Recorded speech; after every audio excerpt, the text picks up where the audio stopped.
Hey, welcome Hi, to everybody. the Dungeon Cooldown, official companion show, actually, to the Dungeon Run.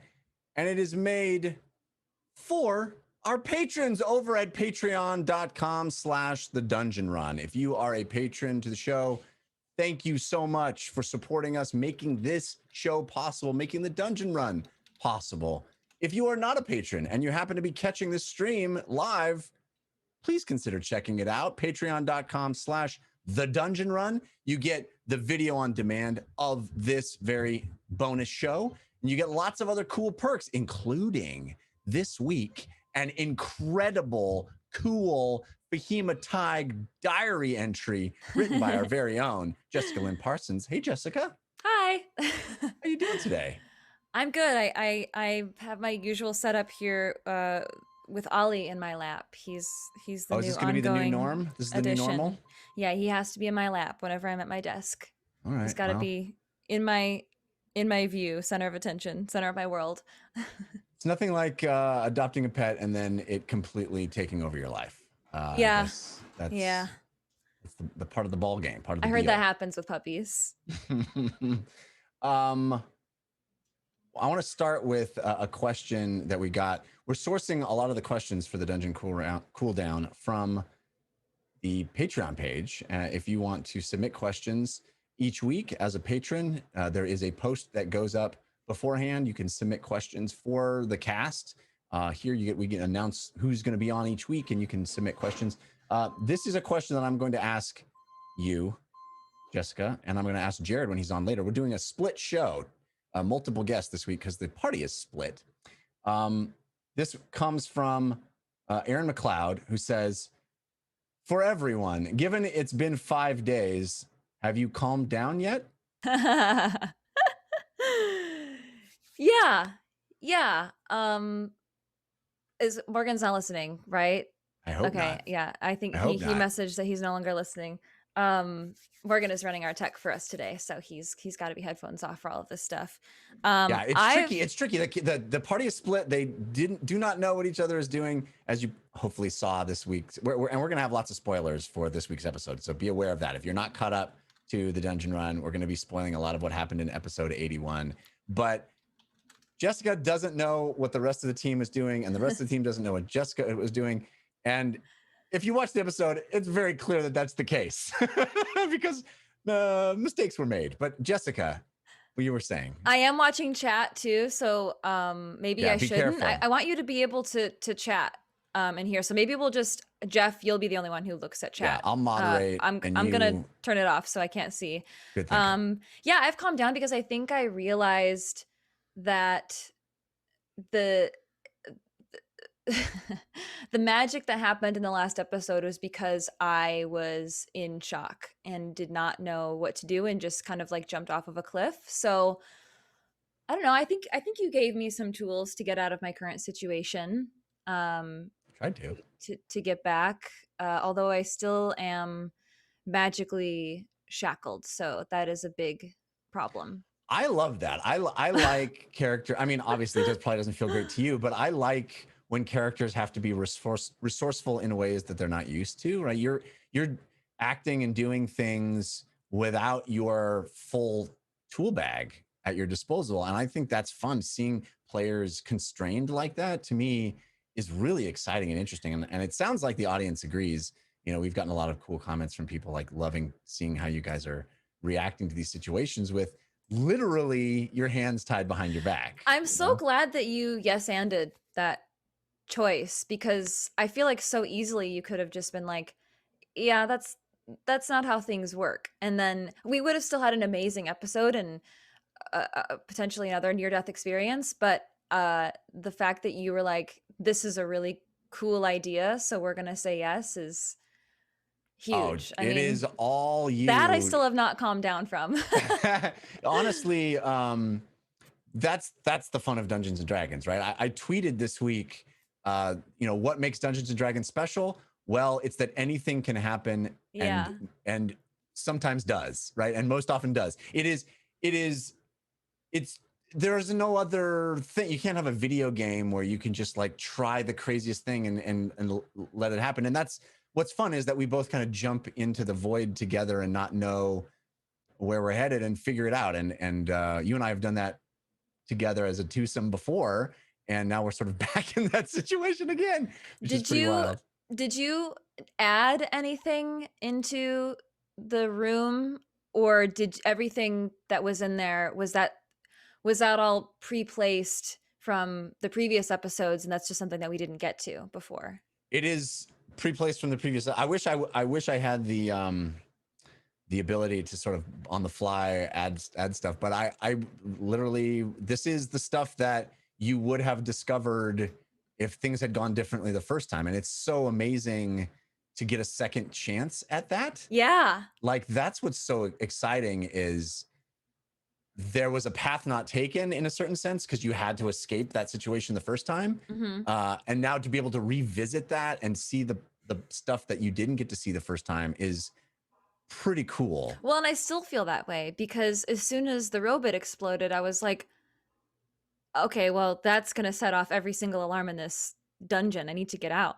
Right. So I think it's still fun to not have everything, because then it's kind of like having the cheat code, to get in and be able to get all of the information that the enemy has. Yeah. I want to read you some of the stuff that's happening in the chat because I think you'll like it. This is a message from Whisper Josephine, who says, Jeff, tell Jessica she is my hero. Her response last week was amazing, all in caps.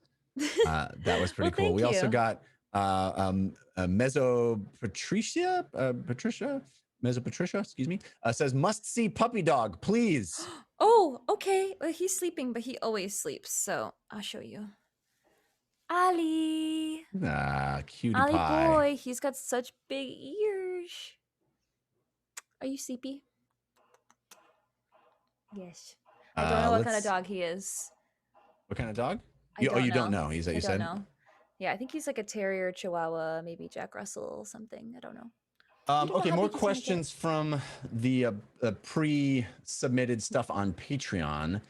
We have a question for you, Jessica, that comes from Armando Irvez, who says, for JLP, do you have an idea what Fahima might do if she runs into Ertenfurt or Yanmo?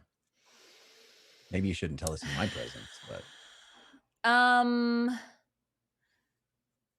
No is the short answer. I don't know. Oh my God, I can't even, my mind like goes blank when I think about that, because I'm like, that's just such a huge confrontation.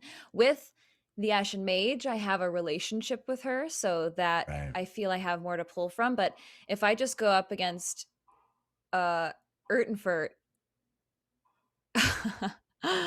I don't know what I would say. That's a great question. I should think about it. I guess I haven't thought about it, because I've thought to myself, there's no way that's ever going to happen, especially after escaping this very dangerous place. But then the craziest thing did happen, so I should put some thought into that. And Yanmo, that he's a toughie, because Fahima did try talking to him before, and he wasn't so willing to divulge his true thoughts. So that would probably just be more navigating based on our time spent in this, like in the side, not the side quest, but what do we call that? The time traveling, the time travel. Yeah.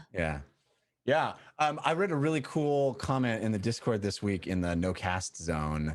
I think it's fair to tell you this. Somebody said it's cool that we set out to do a heist, and we may not be heisting the same person or the same thing, but Fahima pulled off a heist to a different mark.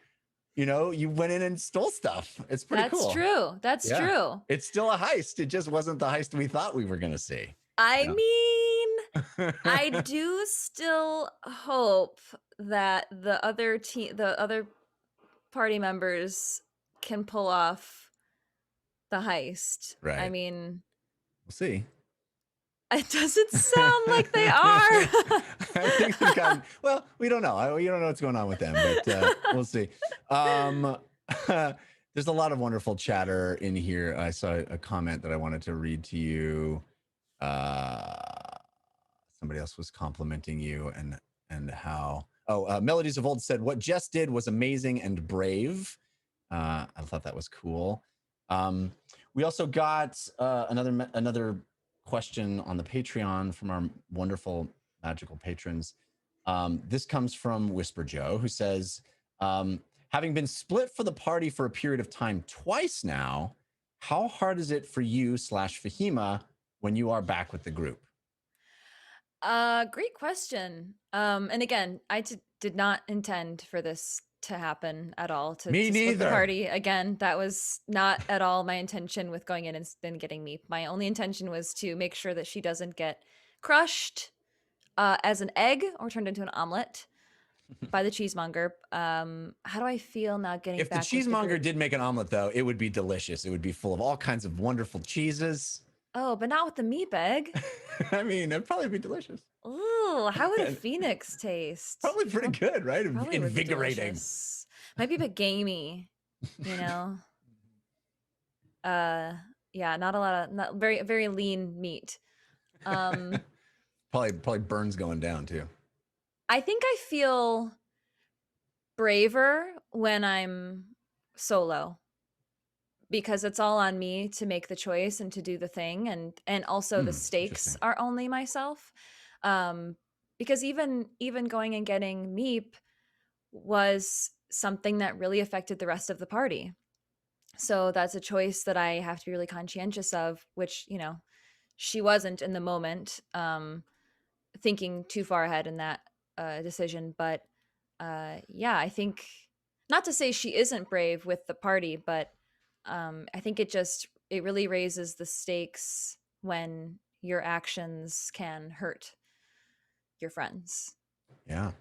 It's an interesting situation where I'm sure you're not inhibited in any way of being like, well, I don't want to step on other players' toes right now. It's all you. There's no other toes to step on. You can really, and I think that's evidence last week with some of the choices that you made. It's just so exciting and interesting to be like, I think I've heard some of the criticism sometimes of the planning episodes when people are like, get on with it. You guys are just talking it out. But I think for me, that's a lot of the fun of playing Dungeons and Dragons, is coming up with the plan. And that's one of the reasons why I structured a whole like planning session for the heist for you guys inside the mouse hole with the map and everything, or the blueprints. But I think a lot of that comes from 5 people who all respect each other and have cool ideas, but don't want to dominate and force their will on something else. That's a great point. But when you guys, when you in particular, you're the only one that's had the benefit of this, but when you in particular have been solo, you don't have that worry, right? It's all you. And so you get to just kind of do what you think in the moment. And I think that's probably, maybe I'll ask you, does that feel a little scary as well as liberating? Oh yeah. Yeah, because I feel like with the party, we're always going to make the right choice in the end because it's going to be interesting and we're supporting each other. But when it's by myself, I don't know if it's the right thing to do. I don't know if it's the most interesting thing to do. So yeah, there is a downside to it. And it just occurred to me too that I think part of the reason Fahima made such a bold choice is because I, as a player, when there's a lot of planning happening, I get kind of this like pent up energy to just do something. That's something that I've noticed about myself. So yeah, I think all the planning just got me bubbled up to a point where I was like, I just gotta go.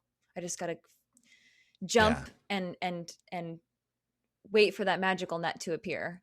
I can't plan any longer. It's great. It's so fun to watch from my perspective, but also it's consistent, right? I mean, all the way back to Fahima being wrapped in a tentacle in the deep reef and being like, I'm fine, don't worry about me. I feel like Fahima has always been sort of underestimates her own danger, or maybe that's not the right way to put it. More like is emboldened and excited by adventure and wants, like a lot of people in that situation would be like, I got to get out of here. And Fahima goes, there's an opportunity here. I think that's awesome. Well, it was fun going back to and doing the diary that's in the Patreon, going through that thought process. I actually wrote this is a little tidbit from the diary. I wrote initially, going back, thinking through my process, what would Conroy do? And I wrote about why Conroy would go, because he's brave and all of these things. He's an adventurer. He looks for the greater good. But I actually went back and erased that and rewrote what the party would do, because I think that to me has been a really special shift with these encounters with Conroy, where she's seeing him as a little less of an idol now, That's cool. and Yeah. seeing more what her party would do. That's kind of part of her arc, right? You know, initially she's more self-centered. She only thinks about the creatures. She's thinking less about her party. And now I'm seeing this shift in her character arc where she is really considering her party's feelings and respecting them a lot and respecting their decisions, and also being emboldened by what they would do. You know, what would Civ do? Yeah. What would Civ do? And Okay, so I can do it. That's really the setup for this whole character, right? Is this girl who was raised in a small town and raised by her dad and lived this very sheltered life. And she's basically like gone off to college for the first time, right?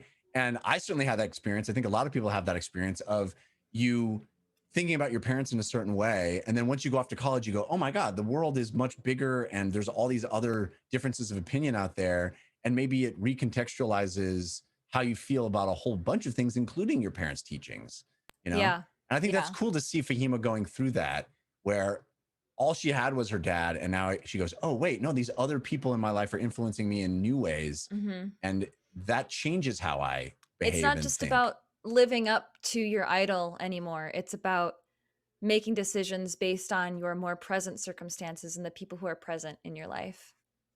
Yeah. Here's Mom of Goblin says, I have a question.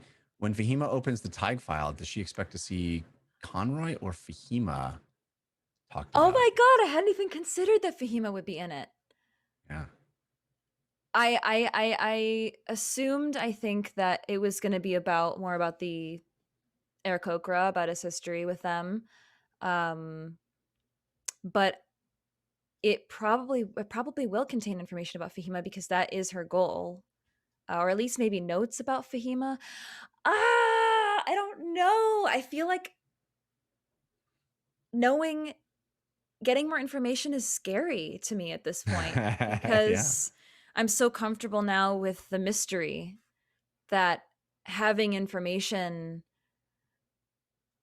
I don't know, it's a little uncomfy, but exciting, exhilarating. I certainly want it. The chat is now very angry at me that I even presented that option for you to pre-think about, but oh well, just so you know, chat, all of us do work for the show. We do book work. Like we think about our characters, we make notes. I know that I certainly I haven't done it yet before this week, but I would have gone through and tried to anticipate different outcomes and kind of gather more details. But we also do leave a lot of things up for surprise as well. Yeah. Citizen of Melee says, for me, what is your favorite material planned that the team never got to experience?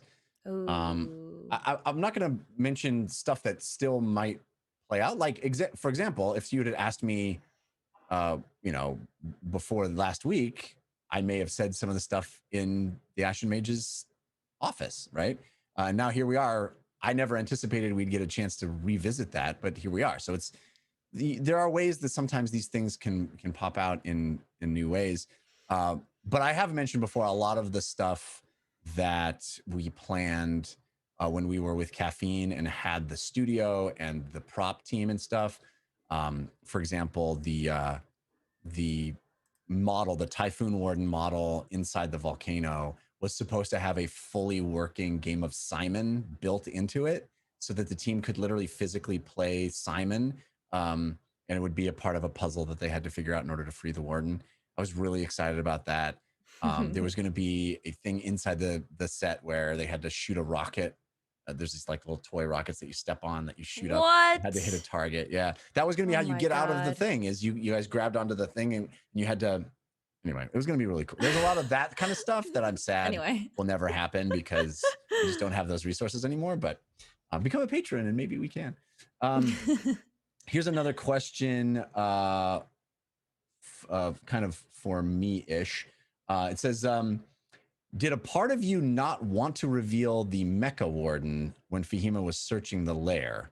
Was that being planned for a big reveal down the line? Ooh, really good question. Yeah. Well, yes and no. So this was stuff that was planted in the Ashen Mage's office in the event that Fahima found a way to sneak in when she was there, or I had stuff in the office that I thought, okay, if Jessica figures out a way to turn this to her advantage, or another thing that potentially could have happened, and I don't say this to make Jessica feel like, oh, the road not taken or whatever, but there was a big moment at the end of our last solo Fahima stuff where Fahima was asked to make a big choice to prove her loyalty to the Ashen Mage.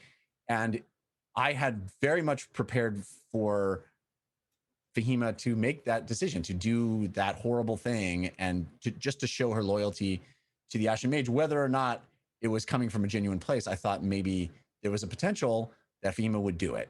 Like, I kind of felt like Zanalka had kind of given her permission to do it.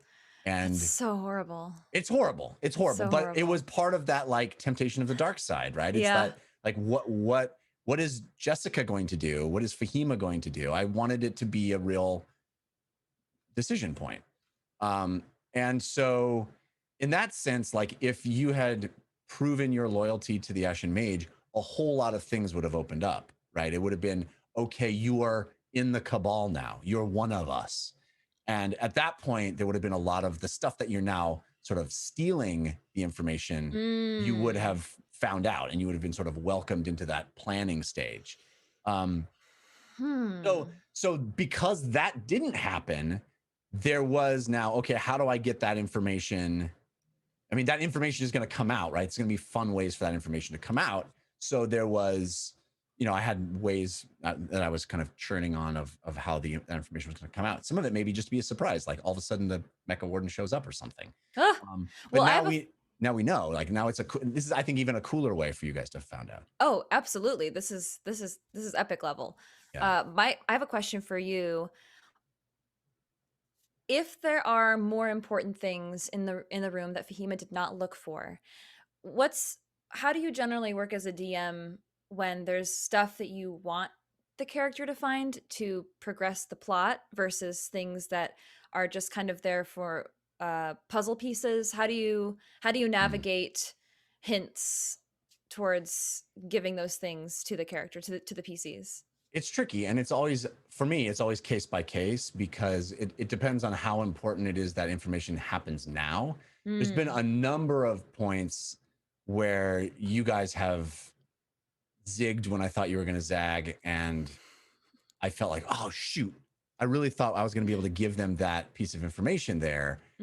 I'll have to come up with a different way. And then there are other times where I'm just sort of like, well, I got to force this information on them somehow, because it's a plot device. It's a plot device, or they'll just won't know what to do going forward unless they get this. So there's been, I think an example of one of those that felt a little clunkier than I had hoped was getting you guys inside the Dwarven fortress of the former forges, to sort of break that wall and find the statue of Neresis. Because I thought you guys would, it's entirely how I presented the information, but I thought you guys would be able to sort of figure that out on your own. And I sort of had to force you to break that wall open or to get past that wall. But, so it's case by case, and you have to assess like, oh, how important is it for them to know this stuff now? And how is there another way that they can find it out later that's cool too? So it's always a game of like, you go through an episode and you go, okay.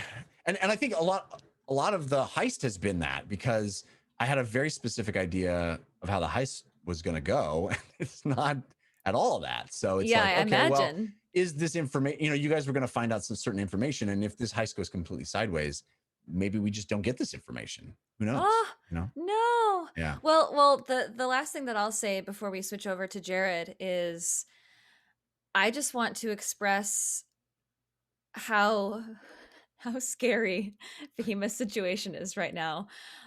Like waiting for the Ashen Mage to come back, sneaking past her, coming back into the basement of a heavily guarded mansion. Yeah. Trying to find my friends, no idea where they are, no way of contacting them. My familiar is an egg. Yeah. I have some I have a very powerful tool that I'm not sure I can even use because of my anti-magic cuff. Yeah. So I'm just I'm gonna do a lot of thinking. What I'm gonna do this week is diary before the episode begins, and I think that'll be fun to look back at after the episode has resolved and see kind of what happened. Totally. Well, Phil Waffle says the situation is awesome. Eldritch Witch says, "Yep, JLP, you're not wrong. Ha ha." Thanks. Yeah, and a concerned citizen of mine says, "We're rooting for you." Thank you. So, there's a lot of support from the community as well, and it's awesome. Thank you for being here for half the show. Is there anything else you want to say before we move you off and bring Jared on? No, that's it. Thank you everybody for showing up and for supporting us and for your great questions. These are amazing. I wish we could talk for another hour. But we have Jared waiting in the wings, so we'll bring him on. Thank you for showing up for the dungeon cooldown, and I will see you in 2 days. See you soon, Jess. Thanks a lot.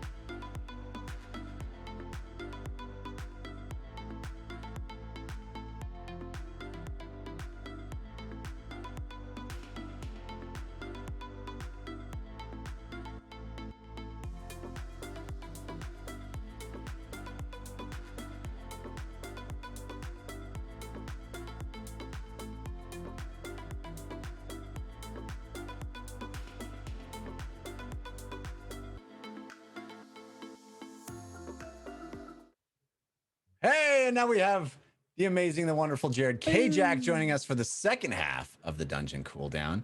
I should mention, by the way, that on this channel, on the 25th, on Sunday the 25th, we have some extra content. Our own Ron Ogden is going to be painting minis on the stream. So we don't know. I don't know exactly what time that'll be, but check the channel or subscribe. Whenever Ron feels like it. I guess so. Yeah, Ron rolls out of bed around 11. I am told he lives a wonderful life that I miss. I used to live that life. I don't remember that life anymore. It's gone. Exactly. Me too. I'm sitting here wondering when I'm going to have enough time to like eat and shower at this point. Same. But you look great. You look great, regardless. You look great. I'm all pale and pasty. You look like you got some sun. I was in North Carolina this weekend. Yeah, how was it? It's beautiful. God, it's beautiful there. It's lovely. Raleigh. Raleigh? Is that where Raleigh? you're at? Yeah, I was in Raleigh and actually was staying in Chapel Hill. But Raleigh and Durham and nice. I almost did a theater gig there. Oh, really? Yeah, they have that. I mean, I'm sure. Was it just like a regional theater, or was it a tour or something? It's this weird thing they do in Raleigh. I remember auditioning for it when I was auditioning for grad schools on a whim, and it's an outdoor amphitheater show where it's like a historical reenactment almost. Oh, cool. But they have like a ship, and Queen Elizabeth shows up, and there's a bunch of people that are playing the indigenous people that were there when the ship landed and what have you. Yeah. That's neat. So that was back in my stunt days, back in the day when I used to get physical exercise besides chasing a 2-year-old around the house. Awesome. Well, welcome to the show. I'm going to start with a question that we got from our wonderful patrons. I wasn't told I was going to have to answer any questions. Well, get ready. Buckle up, buddy, because that's what it's about. You're about to get grilled. This is the question that I gave to Jessica when we started as well. It comes from Aaron McLeod, who says, for everyone, given it's been 5 days, have you calmed down yet? Yeah, I mean, I was pretty calm through the majority of it, but I think that's just because maybe it's just the pessimist in me. I was kind of expecting what happened to happen. Like I was thinking, worst case scenario, the Ashen Mage is there. We walk in there. She sees right through our spell and she just starts, offing people. I mean, that's what was going through my head. And then when that happened, it's kind of one of those things where you hate being right. Like you really deep down, you're like, God, I hope I'm wrong. I want to be wrong. Please let Morgan be right. The Phil also says in the chat, yep, Civ was the only one who brought it up being a possibility during the planning. Yeah. Yeah. And then the breaking point for me was when we didn't even really know what she looked like. Like when I found out that we had only seen like this part of her face. Yeah. I was like, this is not going to work. Like the cheesemonger's going to look at us and be like, I know what Drow look like. You're not Drow. So game over there, But at one point you just have to go, okay, here's the plan. This is what we said we were going to do. We got to do it. Like you can only backtrack so much. And I said this after the show to you. I was like, kudos to you as a dungeon master for not backtracking and not taking it easy on us. Cause you could have very easily said, any number of things. Oh, well, the Ashen Mage left because they are tracking Fahima down or whatever. And, thrown us a softball and you didn't do that. Right. So, well, I mean, a question from Armando Urives says, for Jeff, were you at all worried that the Ashen Mage might TPK the party? And I said to you guys after that, I mean, genuinely, I'm not exaggerating. I'm not saying this for dramatic effect. I was ready to kill someone.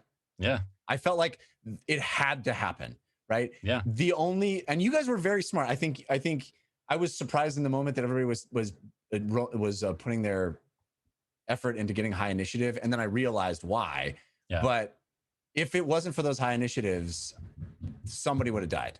Yeah. Finger of Death or one of those other super powerful spells. Yes. Yeah. And I mean, I was prepared to do it because it felt like anything less than that would have been a cop out, right? Exactly as you're saying, it would have felt like I was letting you guys off the hook. And I felt like you're standing toe to toe with the most powerful person you guys haven't come into contact with.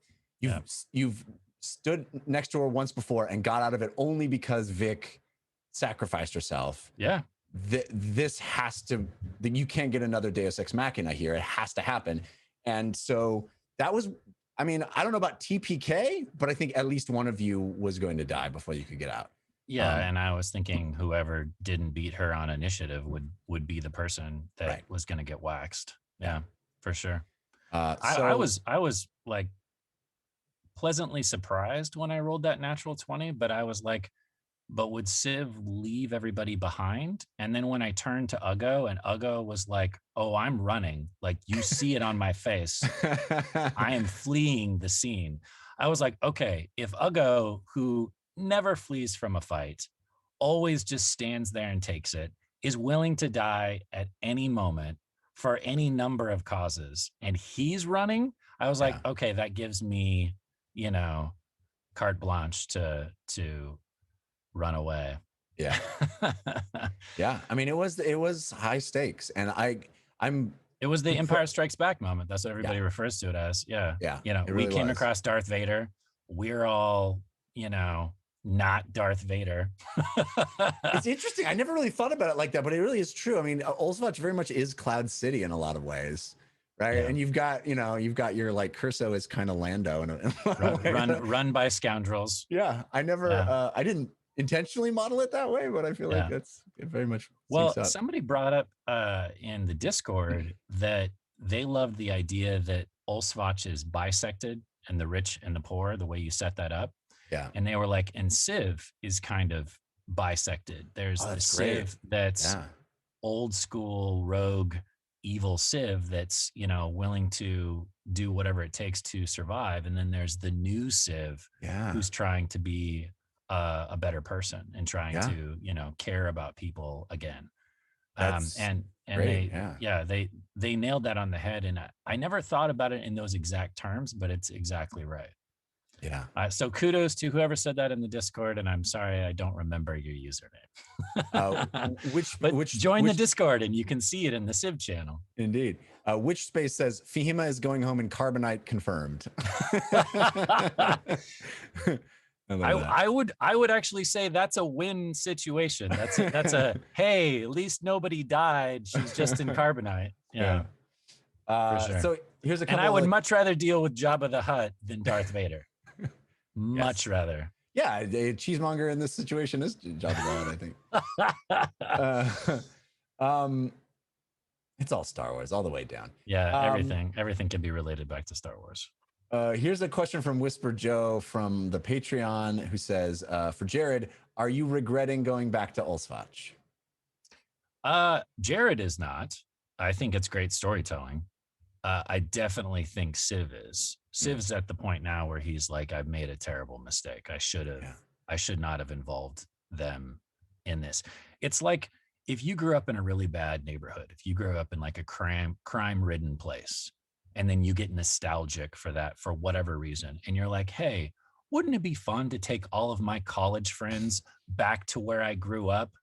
You know, where there's still, you know, people doing shady stuff in the alleyways, and wouldn't it be cool if we just sort of wandered around and like went bar hopping and hey, why don't we go say hi to my old boss and stuff like that? That's exactly what happened, and that never turns out good. Totally.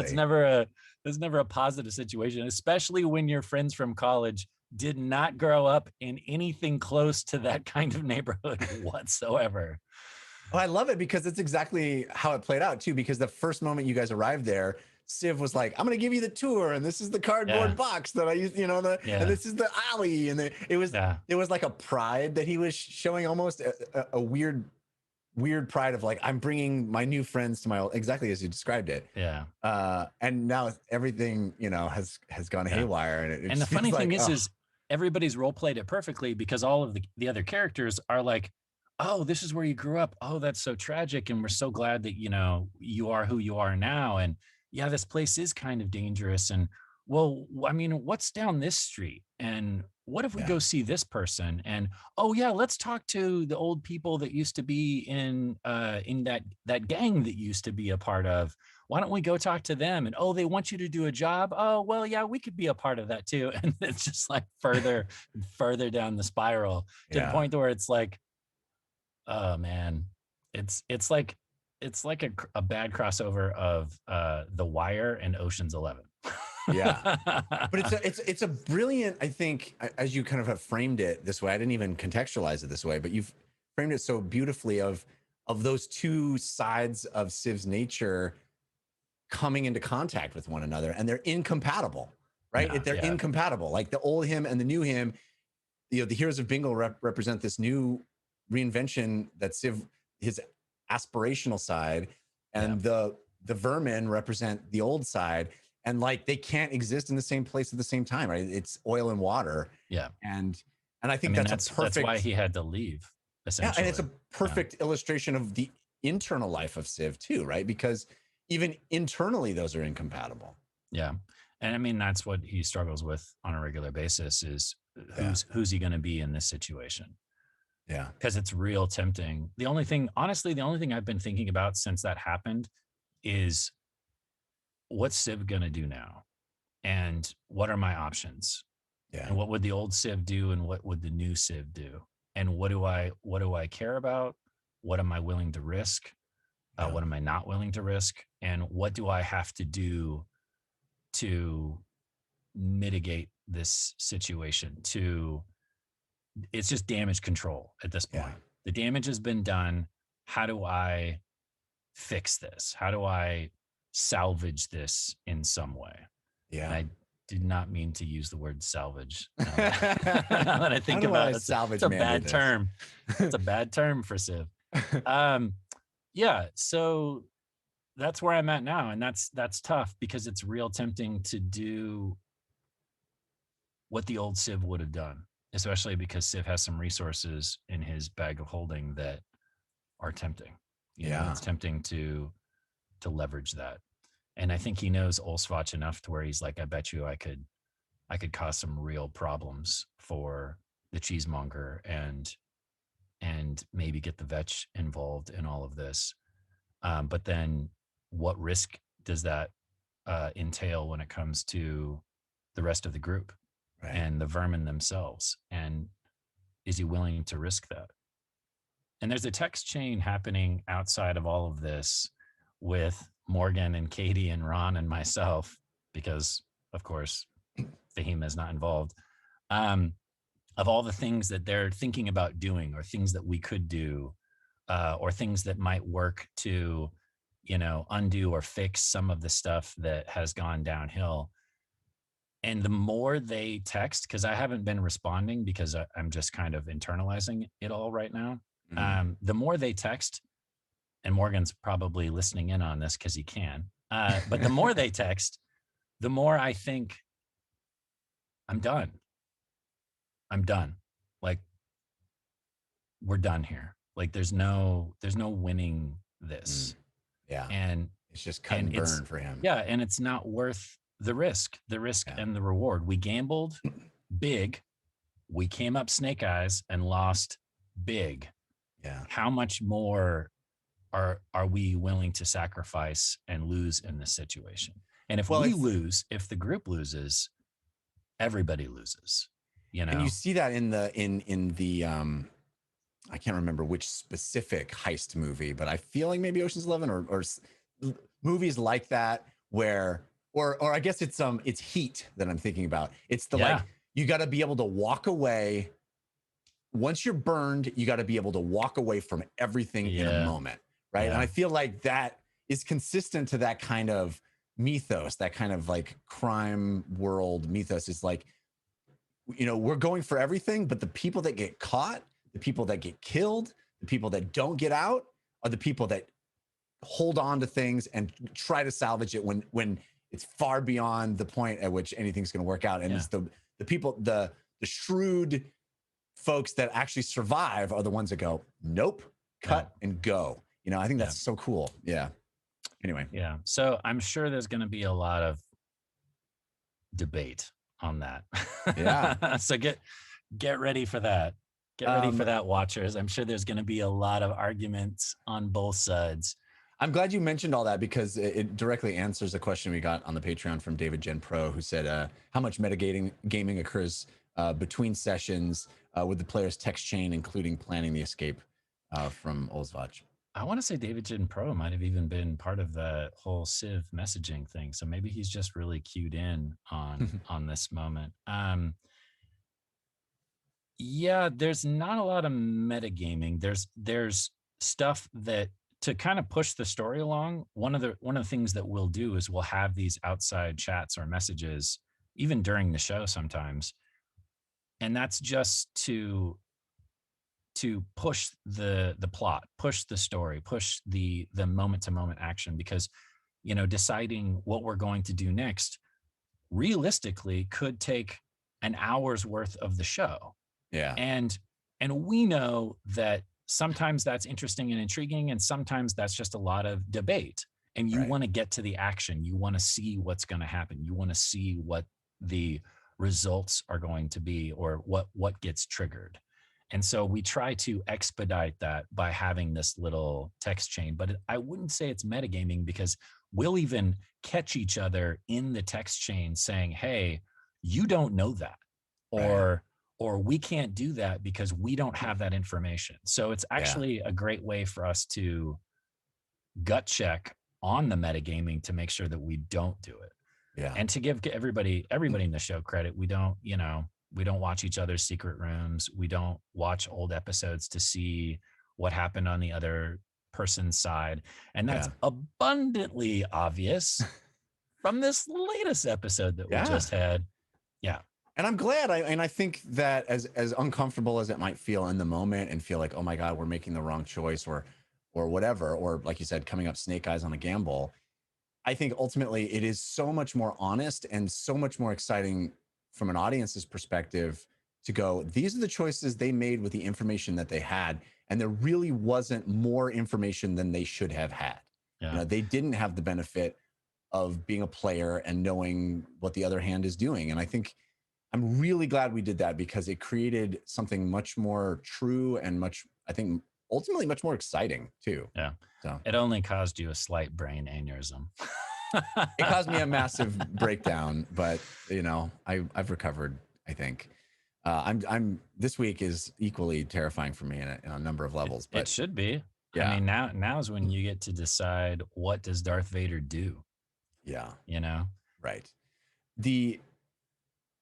It's interesting because the first time. What does Darth Vader do, Jeff? What does he do? He just lays in his thing and goes, no. The first time that Fahima split with the group, right, it really was with a lot of forethought from me going, okay, I want to try this. I want to see if it can work. And if she says yes, and obviously I turned the screws and made it very, very hard for her to say no because I really wanted it to happen. I wanted to see if we could pull off that trick. Right. And it was awesome. But it was a lot of me intentionally trying to make that happen or at least creating the potential for it to happen. This time, no thought that was going to happen at all. Right. So it is, it's really different now that we have this split show again, where I didn't intend for that to happen at all, but it feels authentic and it feels organic, you know, that it happened that way. Yeah. Yep. Mistakes were made. Mistakes were made. Here's a off-topic question that I know you have insight on because you're sitting right in front of it. It's Red Robin says, I would love to purchase a map of Ein. Is that something that either exists or could become an item to be added for purchase at some point? Yes, we are working on it. Yeah, we are working on it. We're in talks with some merchandising companies so that we can bring you guys more than just shirts. But there's a lot that goes into that. And just like us revamping the show, we want to do it right the first time and not, make any mistakes. Right. So yeah, we're in talks with some people to make that happen. And I am hopeful that the map will be part of that merchandising store. Very helpful. That is I think a priority for us. I think by the way, it's JP Couvert who did the art on the map. I absolutely love it. I think JP is a very, very talented guy. You can see he does a lot of stuff. He's done D&D campaign session stuff where he can, he makes little cartoony minis that you can use in your games and like all print to play scenarios and locations and stuff. You should check out JP Couvert online and check out his stuff. He did some of the t-shirt art too. He did. Yeah. Yes. He's done t-shirt art for a lot of my shows. In fact, he did all the We Have Concerns shirts, and he's a friend and a really great guy and a fantastic artist. And he designs like skateboard designs too. Sure. But anyway, I mean, when we were first making the show, I sent him like the most rudimentary layout of the world, and he came back with that, and I was just like, I love this so much. So I would love to sell it to people because you have it hanging, I have it hanging in my office as well. I love it so much. Yeah, it's great. Yeah. And you were talking about possibly having him do a 2.0 version of the map as well, right? Yeah, that's like my dream. I don't know if I should even say it because it may not happen, but my dream is to have a version of the map that looks like, I don't know, I guess those like maps you get when you go to an amusement park, like a Disneyland or something, where it's the image, the icon of a location is a scene that the heroes of Bingo have actually done there. right? Right. So like if you see, the icon for the deep reef might have the Kraken and the Warden, and the icon for Winkberg might have the Ashen Mage's Tower and a duck, and like have iconography that reminds you of what has actually happened in those locations in our campaign. Yeah. I think that'd be really cool. Yeah. And then you can turn it into a board game. Yeah. Oh my, there you go. Now my dream is really complete. So we shall see. All folks, in the works. Folks in chat, let me know if you have other questions for There was a bunch Jared. of questions flying by. Yeah, I know. I've been missing a lot of them. Yeah. Let me scroll back up and see if I can't find one. Well, there's some spoilers in there for you too, so I don't know how much you want to. What does Civ think is going on with Fahima inside now? Well, I know, because the Ashen Mage said so, that they don't know where Fahima is at. So I'm pretty sure Civ knows that, right? Yeah, she heard the Ashen Mage say it. Yeah, so the Ashen Mage said, assuming, "Where's Fahima?" to you guys, like, yeah, you would know. I'm assuming Fahima found some way out of her prison cell or cage or whatever, and is either still inside the house and hiding, or somehow magically outside of the house, transported outside of the house or something like that. Or maybe she went invisible again, but I don't know why she would go invisible if everyone's casting C invisibility. So yeah, she's either still hiding inside the house, which I don't know how we're going to help her with that, or she magically got out of the house somehow, which is what I'm hoping happened. Yeah. It's going to be interesting to see what happens this week. Hope you're not hearing my daughter crying in the background. What are you planning on starting with at the beginning of next episode? Are you starting with us, or are you starting with Fahima? I'm planning to start with Fahima, but hopefully we'll do it like we did, where we can ping pong back and forth pretty quickly. I definitely think after this, Fahima needs to learn the sending spell. Yeah. Because if she's going to keep getting taken captive, she needs to be able to communicate with us in some way. Hey, just so you know, I got captured again, and I'm going to need your help. Or don't worry, I don't need your help. I'm going to get out of this on my own. Yeah. That'd be great. It would be great. Because James really doesn't want to always blow one of his 3 spell slots on sending just to know what magically happened to Fahima. So, which I understand. I mean, that probably would have saved us from going into the house, but we didn't know that. It's interesting, the woulda, shoulda, couldas on that, but yeah, it's there's so many, looking back on it now, there's so many times where I said, and it's funny to watch the chat if you watch the playback on Twitch as opposed to watching it on YouTube. It's funny to see everyone's comments while you're going through those moments. Because there's one moment where like Civ was like, can I just poke my head up there and like look and see what's going on? Like, can I just go look? And somebody in chat was like, that's right, Civ, buy them more time or something like that, because they knew what we were going to do, because we were discussing it, and how poorly that was going to end up for us. So why not stall? But I really wasn't stalling. I was hoping I was going to go up there and like, see some form of information that was going to, I don't know, somehow help us. Yeah. So yeah. It's interesting. I think for a lot of us, hindsight's always 20/20. Yeah, for me in the audience, it was like watching a slow motion car accident. It was just like, this is, God, please turn back. No, don't.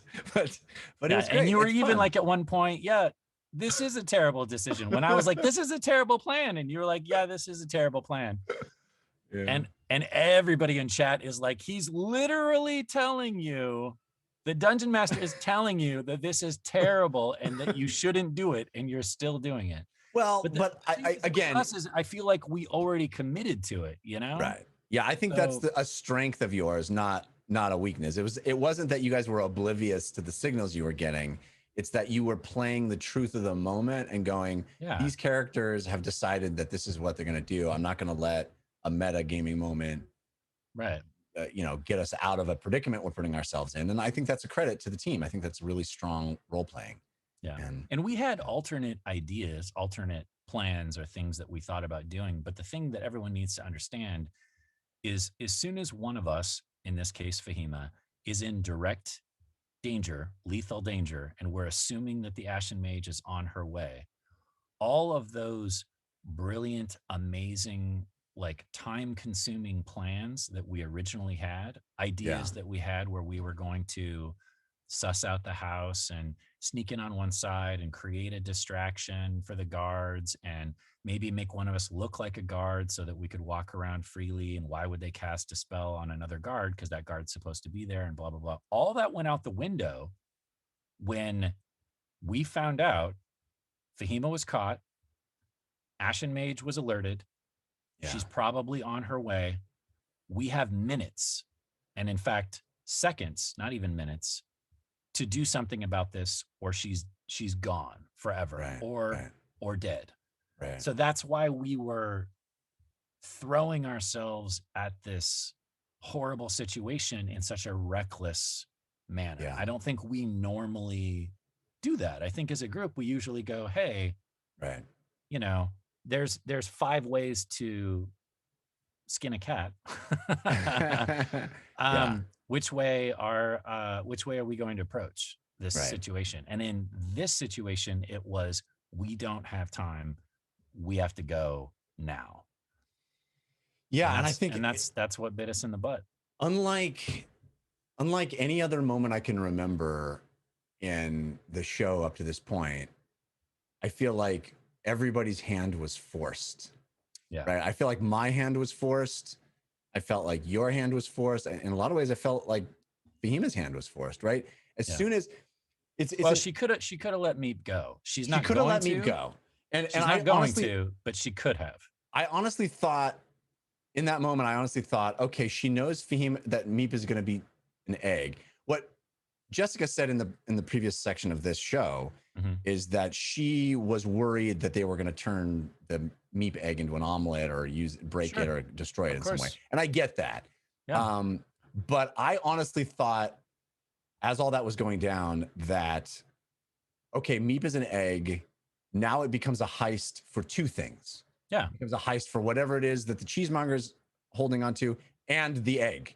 Right. And I was like, okay, well, that kind of works out well. It's a synergy. It's like, okay, now we need to break into this house and find 2 things.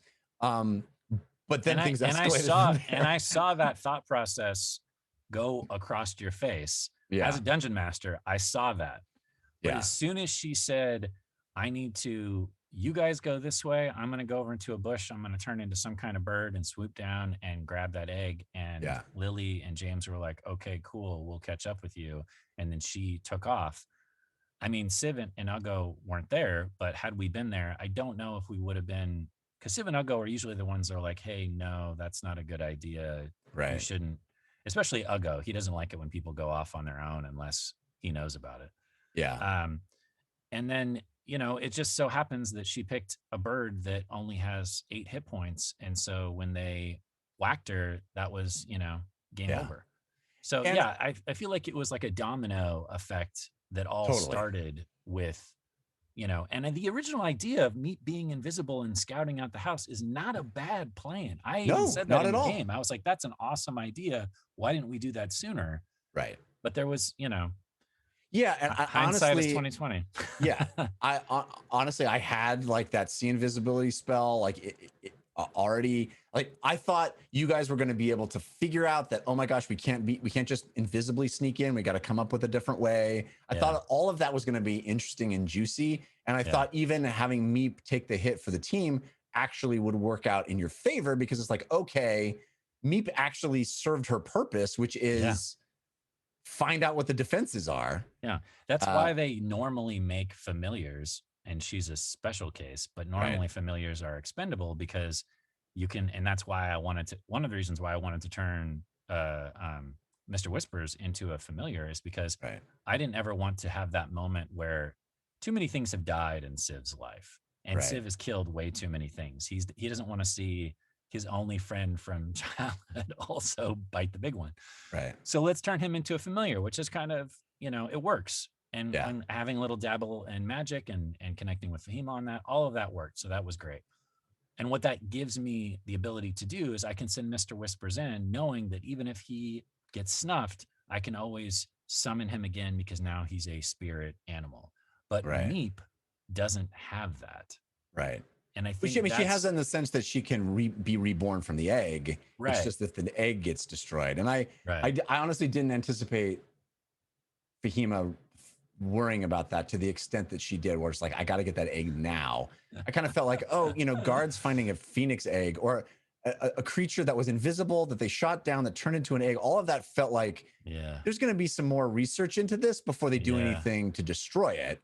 Right. And Civ would have said that. He would have been like, the cheesemonger's not going to destroy this egg because it's Right. worth something. Right. So don't assume that Meep is dead. Let them Right. take the egg. We'll get the egg back. Yeah. But he wasn't there. So Yeah. it just goes all the way back to don't split the party.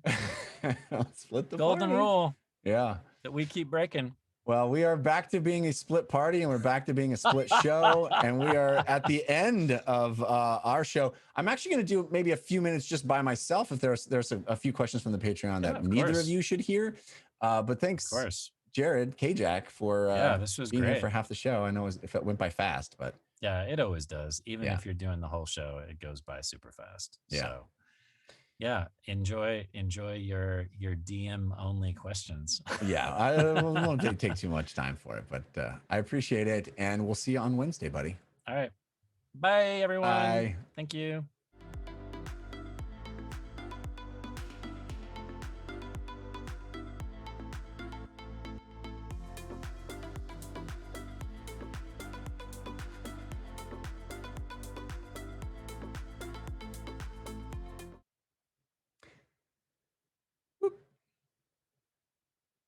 That's not what I want to see.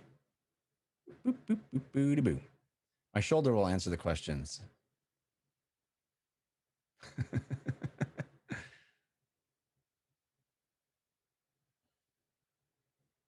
Well, I can still talk. You can still hear me, right?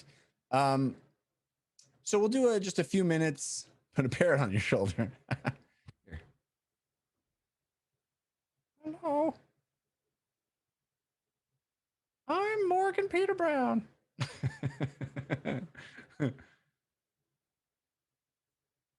It's all happening. It's all happening. Hey, patreon.com/the dungeon run to support the show so we can buy more technical helpers on the show. No, Morgan Peter Brown running our tech. I'm grateful. Thank you, Morgan, for being here. There were a few comments, few questions that were kind of not appropriate for either party to listen to. And I kind of wanted to, I don't know if Morgan is still futzing. It looks great, Morgan. It looks great. Just let it be, buddy. You're doing great. Taking his headphones off. All right, so he can't hear us. I just kind of wanted to step through. I thought it might be interesting for you, our lovely patrons and super fans, to step you through my thought process of how we got here. Because as Jared and I were talking, it was kind of a domino effect that I felt I was forced into to be true to the situation at hand, right? Once Fahima, sent Meep over the side invisible, I had already planned out having these guards casting scene invisibility on a loop as part of the sort of magical defenses that the cheesemonger had. So here we have, got to do that. They have magic missile. That's a relatively minor spell that is going to automatically get something. I have to do that.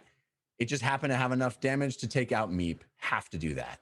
Once Fahima decides she's going to turn into a vulture, I tried to give her signals that the guards are right there. There's two of them standing right over the egg. It's going to be difficult to get down there and get the egg out. She just decides to try that anyway. I understand the motivation. I understand the emotional pull that a Fahima has. And now she's playing as a vulture that has a very low intelligence score. I understand the attempt there. The dice determined that those two guards hit. They had every opportunity with their attack of opportunity to do so. They knocked her out. They're going to bring her inside and make the cheesemonger see her. Feel like that's forced, has to happen. The cheesemonger is going to abduct this intruder and try to figure out who is trying to get on his property. Once that has happened and Fahima does that bluff, now the bluff is, I'm from the Ashen Mage. I already know in my head that there is a portal inside this mansion that allows the Ashen Mage to come and go as she pleases. I've got that in my head. I'm not going to unwrite that to get Fahima off the hook here. I'm in my head going, okay, if the cheesemonger can get the Ashen Mage here whenever he needs her, he's going to do it. There's no way around that. That's going to happen. She's going to show up and see this person that she's been, that, you know, is claiming to be her apprentice. She kind of knows who that's going to be. So each of those beats felt like there's no other option here. There's no, if I'm going to play this honestly, I'm going to play this out honestly based on what I've imagined this world to be. There's only one way it can go, and that's the cheesemonger in the mansion. Did I think that the Heroes of Bingle were going to attempt to impersonate the Ashen Mage while she's there? I did not. I did not see that coming. But man, what an exciting turn of events. It did break my brain because I got to that point where, like, I my hand is forced in each of these situations. I'm going to have to kill them. I'm going to have to kill them. And I was fully prepared to do that. I think they played that moment very smartly to get out of there. And I want all of you to know that no part of me was attempting to let them off the hook. I did roll the dice. I did genuinely get a 2 and a 4. I was trying to come up with a way where they would have to pay a very big price for that gamble. And it just didn't play out that way. So that's D&D, right? The dice determine a lot. The situation determines a lot. But I promise you, I was trying to play that moment with as high stakes as I thought it merited, and to deliver consequences that were apt and were consistent with how the world had been conceived up to that moment. I decided in that moment, I'm not going to change the rules. I'm not going to change the circumstances that they had yet to discover simply to make it easier on them. So that's what happened. Shiny 8-bit Boo on the Patreon said, Jeff, how hard was it to keep a straight face going in between the two storylines and not spoiling anything to anyone? Very difficult. I don't think I did a good job of it. As Jared referenced, I blurted out this is a terrible plan, which I probably shouldn't have. If I'd actually been keeping a poker face, I probably shouldn't have said that at all. But I couldn't help myself because part of me was just like you, I imagine, watching, was just screaming out, don't do it. So I think my poker face was not a good one. Armando Urvez, for Jeff, were you at all worried the Ashen Mage might TPK the party? I already talked about that. Yes. And Daniel Gillian says, how do you balance wanting bold action versus having some consequence for decisions as a DM when the players are going headlong into what looks like certain death? I think I've kind of explained the thought process there, but my situation is, I don't believe the DM is the enemy of the player. I don't think you're playing against the DM at all. I think the DM is playing with the players and trying to create as much fun for them as possible. You're the facilitator of fun. That's, I think, the role of the DM. But part of that fun means that there have to be stakes and there have to be consequences, and it's a game of choices, right? Choices and consequences. And if you are, as you are playing along with the players and trying to create the most exciting, fun, interesting moment to moment for them you have to be honest with the decisions that they've made and play those out as honestly as you can, I think, and reward bold choices. Like, I think Fahima's bold choice absolutely merited reward. And I think she's kind of got that reward, right? She's got access to a place. I wasn't going to have her go through that portal and come face to face with certain death. that was a bold move. It was a brilliant move. A brilliant move.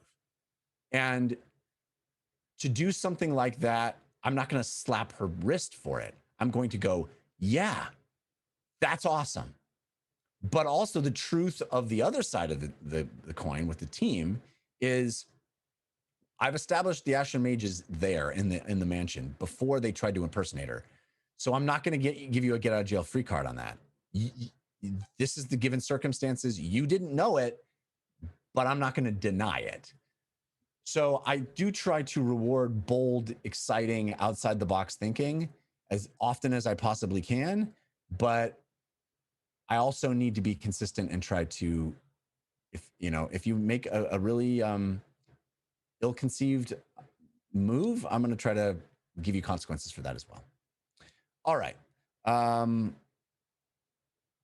Anthropomorphic Muppet says, I know I'm repeating myself, but I really am curious.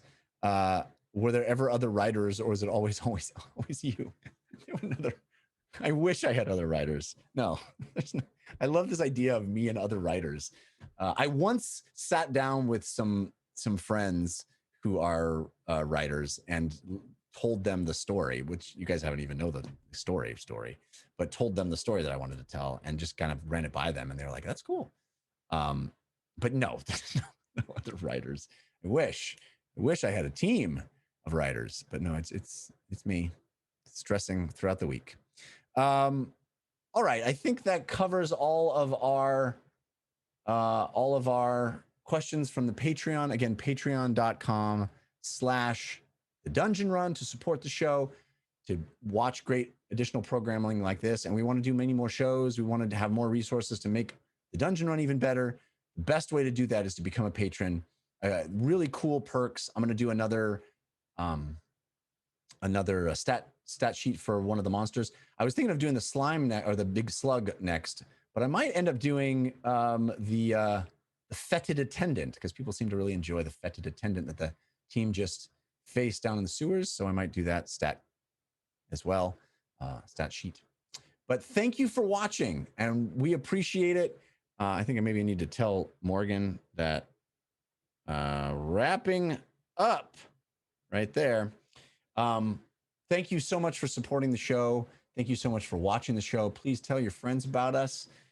We appreciate it. We're trying to grow on Twitch, and in this new reinvented version of the Dungeon Run, I guess it's Dungeon Run 3.0 at this point. We had the first version in the studio, the second version after COVID started, and now 3.0 on Twitch. So thank you for being with us throughout our iterations. Thank you for all this love I'm seeing in the chat right now. You guys are the best. Can't wait for this next Wednesday. It's going to be a doozy. I have no doubt. So tell your friends, get them on the train. And until next time, humankind, be both.